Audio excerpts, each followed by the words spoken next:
Okay, today we're going to talk about Frank Gehry, one of my favorite architects. If you've seen any of the buildings he's designed, like the Dancing House in Prague, you'll know why. It's a wonderful, colorful building near the river. Many tourists go to see it. But today, we'll consider Frank Gehry's work not as tourists, but as architects. It's understood that architecture is both the science and the art of designing buildings. We use science to make sure that the building is strong, and we use art because we want the building to be beautiful.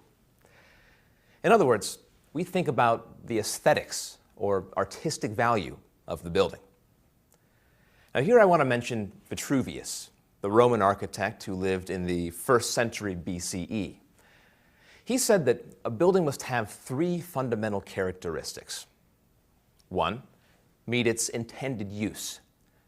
2, be sound, which means strong. And 3, be beautiful. He wrote these ideas 2,000 years ago, and they're still the foundation of architecture today. Let's go over these 3 characteristics in depth. First, a building must meet its intended use. Architects would think about the reason a building is being built as they design it. For example, the intended use for a school is a place to learn, right?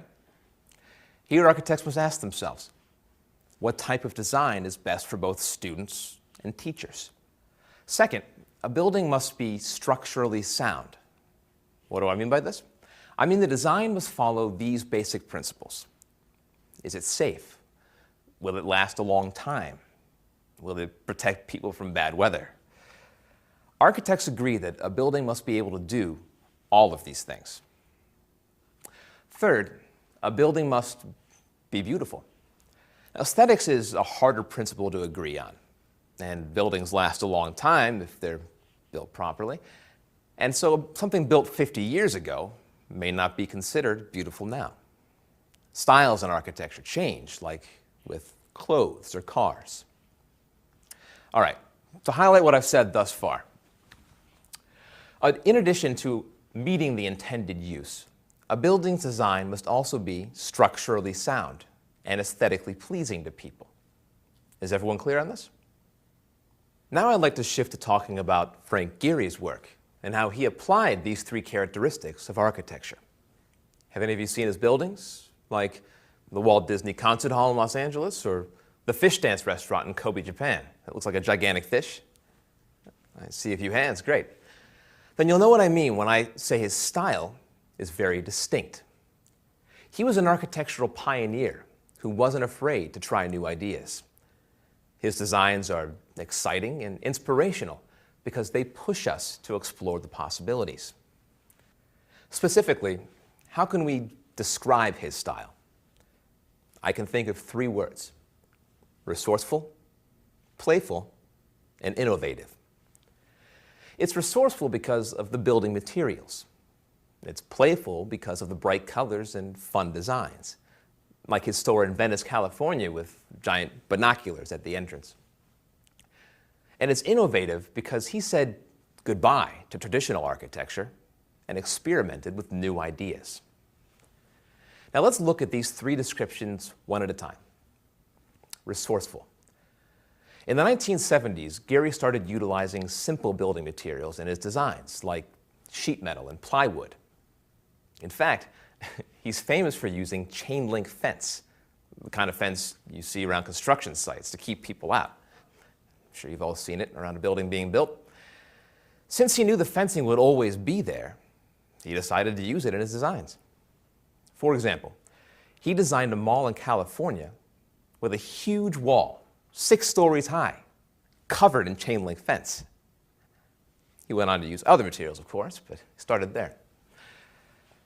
Playful. His designs use bright, bold colors like yellow, orange, blue, and gold. Examples include the EMP Museum in Seattle and the DG Bank building in Germany. And finally, innovative. Many of his buildings don't have straight walls. He uses irregular angles and shapes. A great example of this is the Vitra Design Museum in Germany. That's V-I-T-R-A. The building looks like it could fall down, to be honest. But of course it won't, because Gehry designed it to be structurally sound. So how did Gehry develop his dynamic style? Up until the early 1970s, he did traditional architecture. However, he didn't feel it allowed him to be creative enough. He began experimenting with his design ideas by working on houses, including his own house in Santa Monica, California, which he worked on from 1977 to 1978. Many neighbors didn't like the design of his house, but Gehry did. Now we ask, why did he develop this distinct style? He once said that he thinks like an artist. For him, a building is like a big sculpture or a big work of art. He pushes the limits of what is structurally possible from an engineering standpoint in order to create beautiful buildings. But I want to stress, he's also said that he always keeps in mind that a building is a sculpture that people interact with. If the building doesn't please them as a work of art and meet the intended use, he's failed in his objective. In closing, I want to say that Frank Gehry is a noteworthy architect because his work challenges me and other architects to consider how to use simple materials while designing strong, beautiful, and purposeful structures. Now go build something. You know, Frank Gehry's work is so cool. All those wild shapes and strange angles, that guy's gonna go into the history book as one of the greatest architects ever. I mean, I can see why you'd say that. His buildings are distinct, but in my opinion, he'll be forgotten by history. Huh? Well, I mean, his work's like bubblegum. You chew it for 20 minutes, and then you're bored with it. What? I wouldn't say that. Maybe his work might not excite you, but his buildings can be found all over the world. And, I mean, come on, they're unlike anything else. I mean, I hate to disagree, but to me, different doesn't mean good. Okay, then what would you say about his engineering abilities? Can you say he's noteworthy for that? Okay, sure, I can see that. But then why doesn't he put those abilities to use in a more practical way, like building bridges? Okay, Mike, so you're the traditionalist. Okay, I mean, to tell you the truth, I'm not too crazy about his work either. But I think his, I don't know how to say it, resourcefulness is inspiring. I mean, to use old building materials, chain link fence and plywood, it's so much better than throwing it away. So here's our environmentalist. Okay, well then what about you two? What are you? I mean, are you traditionalists, modernists, or what? I don't know, what are we?